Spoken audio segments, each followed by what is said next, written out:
What's up, sheep? Very bad hair on the Snapchat. To focus on...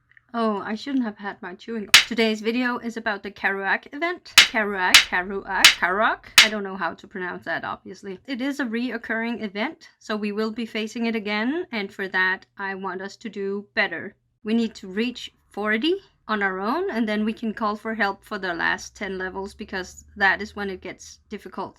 So let's get into it. During this event, you need to challenge and defeat different levels of Karuak barbarians. By doing this, you will receive great rewards. Usually the event lasts 3 days. Note that there are both an individual part of this event and also an alliance challenge. But let's talk about the individual first. So the first thing you need to do is to find the event in the event tab. You need to choose your difficulty. There's easy, normal, hard, nightmare, and hell. This can't be changed during the event. When it's first time you see the Karuak event ever, you will have to start on easy. To be able to choose higher difficulties, you must have completed the previous. The harder the moat, the better the rewards will be. Yay! Getting started.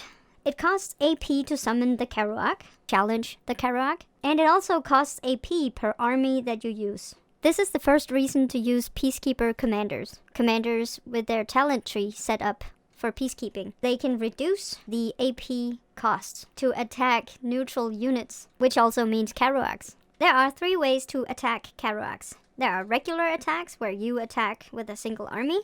And then there is rallies. You will be launching the rally yourself, and then you can ask for help, where another alliance member can do the rally for you. So let's look into the regular attacks.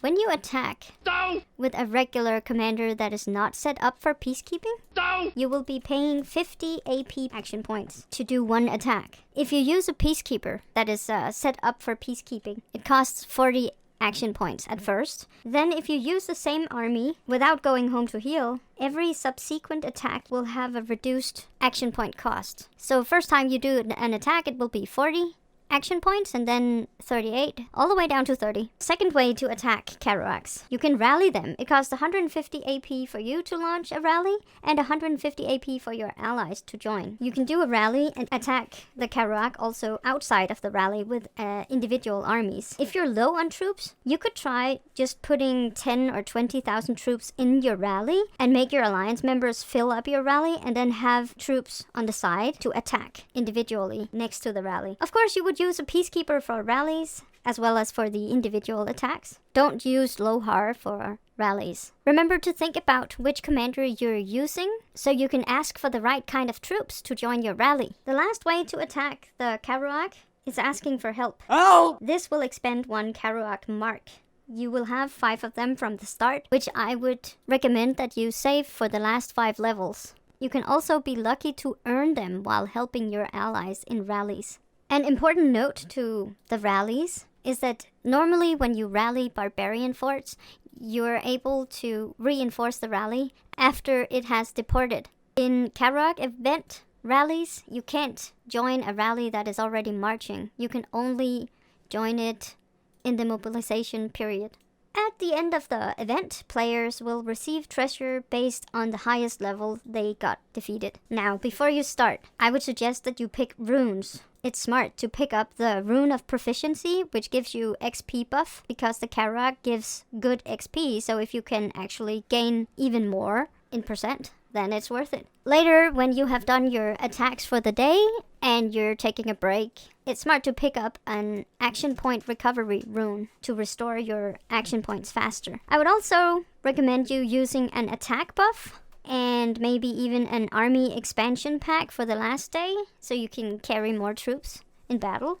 And right before you attack Karuak, you can also be smart to scout something to gain War Frenzy. It's smart to make army templates, so you can just press the number in the right side, instead of having to choose which troops you want to carry with which commanders each time you want to send out an army. Which commanders should you use? Go for Peacekeepers. Peacekeepers. Why is that? In their talent tree, on the peacekeeping side, they are made for doing this, especially because of the talent that's called Insight.